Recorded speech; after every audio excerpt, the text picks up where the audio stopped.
ಅವ್ರು ತಿನ್ನೋಕೆ ಋಣ ಇಲ್ಲ, ಅನ್ಭೋಗ್ಸೋಕೆ ರೆಡಿ ಇಲ್ಲ. ಇವಾಗ ಫೀಲ್ ಆಯ್ತವ್ರೆ. ಸರ್ ಇಲ್ಲಿ ನಮ್ಮ ಸ್ನೇಹಿತರದು 4 ಎಕರೆ ಇತ್ತು ಜಮೀನು, ಅದನ್ನು ಬೆಂಗಳೂರವರೇ ಬಂದು ತಗೊಂಡ್ರು.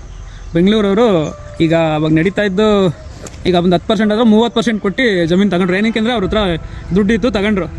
ಇವತ್ತು ಅದನ್ನು ಅವರು ಅವಾಗ ತೆಂಗು ಮತ್ತು ಇದೆಲ್ಲ ಮಾಮೂಲಿ ಯಾವುದು ಅಡಿಕೆ ಇವೆಲ್ಲ ಹಾಕಿದ್ರು. ಅವಿನ್ನೂ ಲೇಟ್ ಫಲ ಅಲ್ವ ಅಂದ್ಬಿಟ್ಟು ಸುಮ್ಮನೆ ಆಗ್ಬಿಟ್ರು. ಇವಾಗ ತಗೊಂಡಿರೋನು ಯಾರು ಅವನು ಅನ್ಭೋಗಿಸ್ತವನದ, ನೆಟ್ಟಿರೋರೇ ಅನ್ಭೋಗಿಸ್ತಾ ಇಲ್ಲ. ಅವ್ರು ತಿನ್ನೋಕೆ ಋಣ ಇಲ್ಲ, ಅನ್ಭೋಗ್ಸೋಕೆ ರೆಡಿ ಇಲ್ಲ. ಇವಾಗ ಫೀಲ್ ಆಯ್ತವ್ರೆ, ಏನಪ್ಪ ಹಿಂಗಾಯ್ತಲ್ಲ. ಅವ್ರು ಕೊಟ್ಬಿಟ್ಟು ಅವ್ರು ಕಳ್ಕೊಂಡು ಇವತ್ತು ನಾನೇ ಅದು ಡಬಲ್ ಕೊಡ್ತೀನಿ ಕೊಡುವಂಥವ್ರು ಕೊಡ್ತಾ ಇಲ್ಲ. ಈಗ ರೈತರೇ ಅವ್ರ ಅಣ್ಣ ತಮ್ಮದಿರೆಲ್ಲ ಜೊತೆ ಆಗ್ಬಿಟ್ಟವ್ರು. ಇವಾಗ ಅವತ್ತು ಜಗಳ ಆಡ್ಕೊಂಡು ಅಣ್ಣ ತಮ್ಮರು ಜಗಳ ಆಗಿ ಡಿವೈಡ್ ಮಾಡ್ಕೊಂಡು ಮಾರ್ಕೊಂಡ್ರು. ಇವತ್ತು ಅವರೆಲ್ಲ ಜೊತೆ ಆಗಿ ಅದು ಡಬಲ್ ಕೊಡ್ತೀವಿ ಕೊಡುವಂಥವ್ರೆ ಅವ್ರು ಕೊಡೋಕೆ ರೆಡಿ ಇಲ್ಲ.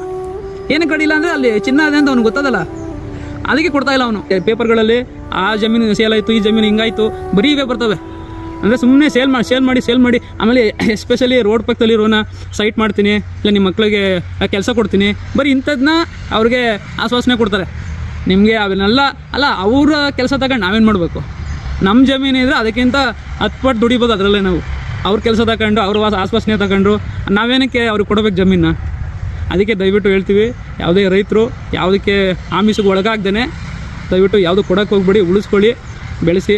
ಎಲ್ಲ ಇದೇ ಥರ ತರಕಾರಿನೋ ಯಾವುದೇ ಒಂದು ಇದು ಮಾಡೋಣ, ಬಟ್ ಜಮೀನುಗಳು ದಯವಿಟ್ಟು ಕೊಡೋಕೆ ಹೋಗ್ಬೇಡಿ. ಯಾವುದೇ ಡಿಸ್ಪ್ಯೂಟ್ ಇದ್ರೂ ಅದನ್ನ ಬಗೆಹರಿಸ್ಕೊಳ್ಳಿ. ಅವತ್ತು ಕೊಟ್ಬಿಟ್ಟು ಇವತ್ತು ಡಬಲ್ ಕೊಡ್ತೀನಿ ಕೊಡು ಅಂದ್ರೆ ಅವ್ರು ಕೊಡೋಕೆ ರೆಡಿನೇ ಇಲ್ಲ ಅವನು.